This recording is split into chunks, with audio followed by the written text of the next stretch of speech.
സമൂച്ചീസിലേക്ക് സ്വാഗതം. സമൂച്ചീസിൽ ഇന്ന് ഞാൻ തയ്യാറാക്കുന്നത് ഒരു മെഴുക്ക് പുരട്ടിയാണ്. ഉരുളക്കിഴങ്ങും ബീൻസും കൊണ്ടുള്ള ഒരു മെഴുക്ക് പുരട്ടി. അതിന് ഞാൻ എടുത്തിരിക്കുന്ന സാധനങ്ങൾ ഒരു 15 ബീൻസ് ഇതേപോലെ മുറിച്ചെടുത്തിട്ട് അതിന്റെ നടുക്കൂടെ ഇങ്ങനെ ചെറുതായിട്ടൊന്ന് പോറി കൊടുത്തിട്ടുണ്ട്. ഇത് തയ്യാറാക്കുന്ന സമയത്ത് ഉപ്പും മസാലയൊക്കെ പിടിക്കാൻ ഇങ്ങനെ ചെയ്താൽ നല്ലതാണ്. കൂടാതെ ഒരു വലിയ സവോള ചെറുതായി മുറിച്ചെടുത്തിട്ടുണ്ട്. ഒരു വലിയ ഉരുളക്കിഴങ്ങ് അരിഞ്ഞ് വെള്ളത്തിലിട്ട് വെച്ചിട്ടുണ്ട്.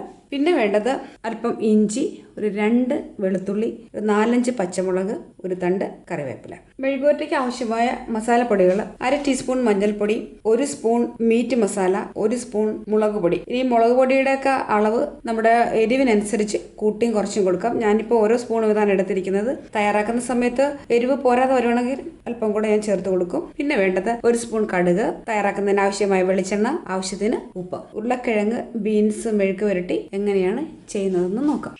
ഒരു ഫ്രൈ പാൻ വെച്ച് എണ്ണ ഒഴിച്ച് ചൂടാക്കിയിട്ടുണ്ട്. അതിനകത്തേക്ക് നമ്മൾ എടുത്തു വെച്ചിരിക്കുന്ന കടുക് ആദ്യം ഇട്ട് കൊടുക്കുക.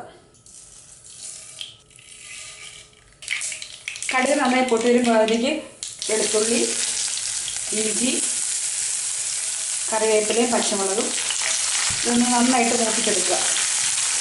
പച്ചമുളക് ഇടുമ്പോൾ പ്രത്യേകം ശ്രദ്ധിക്കണം, ചിലപ്പോൾ പൊട്ടിത്തെറിക്കും കേട്ടോ. ഇത് മൂത്ത് വന്നിട്ടുണ്ട്. ഇനി അതിനകത്തേക്ക് നമ്മൾ എടുത്ത് വെച്ചിരിക്കുന്ന സവോള ചേർക്കാം. ഒരു സവോളയാണ് അതും ഇട്ട് കൊടുത്ത് നന്നായിട്ട് വഴറ്റുക.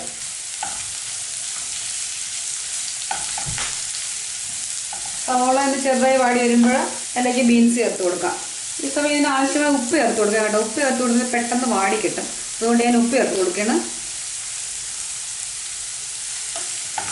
സവോള വാടി വന്നിട്ടുണ്ട്. ഇനി ഇതിനകത്തേക്ക് ബീൻസ് ചേർക്കാം. നമ്മൾ അരിഞ്ഞ് വെള്ളത്തിൽ വെച്ചിരിക്കുന്ന ഉരുളക്കിഴങ്ങ് ഇട്ട് കൊടുക്കുക.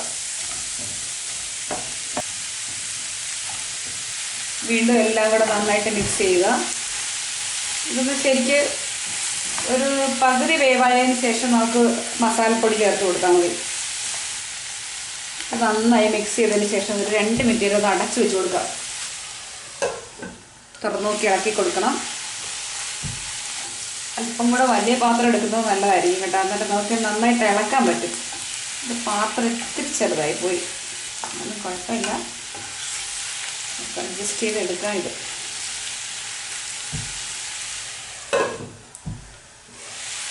ഇതിവിടെ ഒരു പകുതി വേവായിട്ടുണ്ട്. ഇനി നമുക്ക് ഇന്നത്തേക്ക് മസാലപ്പൊടികൾ ചേർത്ത് കൊടുക്കാം. ഒരല്പം കൂടെ എണ്ണ ഒഴിച്ച് കൊടുക്കുക.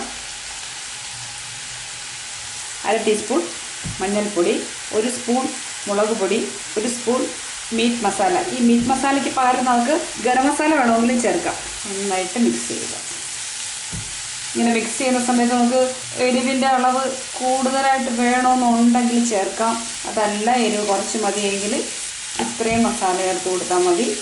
ഒരല്പം കൂടെ മുളക് പൊടി മീറ്റ് മസാലയും ചേർത്ത് കൊടുക്കണം. 1/2 സ്പൂൺ കൂടെ ചേർത്ത് കൊടുക്കാം. അല്പം മുളക് പൊടിയും കൂടെ. ഇതിനകത്ത് വെള്ളമൊന്നും ചേർക്കണ്ട, അടച്ചു വെച്ചിട്ട് ആ ആവിയിൽ ഇരുന്ന് വെന്ത് കിട്ടിയാൽ മതി. അതുപോലെ തന്നെ പ്രത്യേകം ശ്രദ്ധിക്കേണ്ട ഒരു കാര്യം, ഉരുളക്കിഴങ്ങ് വെന്തുടഞ്ഞു പോകരുത്. നമുക്കൊന്ന് അടച്ചു വെച്ചിട്ട് വേവിച്ചെടുക്കാം. ഇടയ്ക്കിടയ്ക്ക് തുറന്ന് നോക്കി ഇളക്കിയും കൊടുക്കണം. മെഴുക്ക് പുരട്ടി റെഡിയായോ നോക്കാം. ഉപ്പും എരിവും ഒക്കെ കറക്റ്റായിട്ടുണ്ടോ എന്ന് നോക്കണം. പോരാതെ വരുവാണെങ്കിൽ നമുക്ക് ചേർത്ത് കൊടുക്കാം. എരിവൊക്കെ ഓരോരുത്തരുടെ ഇഷ്ടത്തിനനുസരിച്ചാണ് കേട്ടോ. എരിവ് കൂടുതൽ വേണമെങ്കിൽ കൂട്ടാം, എരിവ് കുറച്ച് മതിയെങ്കിൽ ഇതിൻ്റെ അളവ് കുറയ്ക്കാം. തീ അല്പം കുറച്ചിട്ട് 2 മിനിറ്റ് നേരം കൂടെ നടച്ച് വേവിച്ചെടുക്കുക. 2 മിനിറ്റ് കഴിഞ്ഞിട്ടുണ്ട്. മെഴുക്ക് പുരട്ടി റെഡിയായോ നോക്കാം. നോക്കൂ, പൊട്ടറ്റോയും ബീൻസും ചേർന്നുള്ള മെഴുക്ക് പുരട്ടിയുടെ റെഡിയായി. നമുക്ക് വളരെ ഈസി ആയിട്ട് ചെയ്തെടുക്കാൻ പറ്റുന്നൊരു മെഴുക്ക് പുരട്ടിയാണ്. ഇത് ചോറിൻ്റെ കൂടെയും ചപ്പാത്തിയുടെ കൂടെയൊക്കെ കഴിക്കാൻ വളരെ നല്ലതാണ്. നിങ്ങളിതൊന്ന് ട്രൈ ചെയ്ത് നോക്കണം കേട്ടോ. എരിവും ഉപ്പും എല്ലാം കറക്റ്റായിട്ട് വന്നിട്ടുണ്ട്. ഇനി നമുക്കിത് സ്റ്റൗ ഓഫ് ചെയ്തിട്ട് നമുക്കൊരു പാത്രത്തിലേക്ക് മാറ്റാം. ഇത് നിങ്ങൾക്ക് എല്ലാവർക്കും ഇഷ്ടപ്പെട്ട് കാണുമെന്ന് വിചാരിക്കുന്നു. നിങ്ങൾക്ക് ഇഷ്ടമായാൽ ഇതൊന്ന് ട്രൈ ചെയ്ത് നോക്കാൻ മറക്കരുത് കേട്ടോ. ട്രൈ ചെയ്ത് നോക്കിയിട്ട് അഭിപ്രായങ്ങളും നിർദ്ദേശങ്ങളും ഒക്കെ അറിയിക്കണം. അതുപോലെ എൻ്റെ ചാനൽ ലൈക്ക് ചെയ്യാനും സബ്സ്ക്രൈബ് ചെയ്യാനും മറക്കരുത് കേട്ടോ. അടുത്തൊരു പുതിയ റെസിപ്പിയുമായി വരുന്നത് വരെ താങ്ക്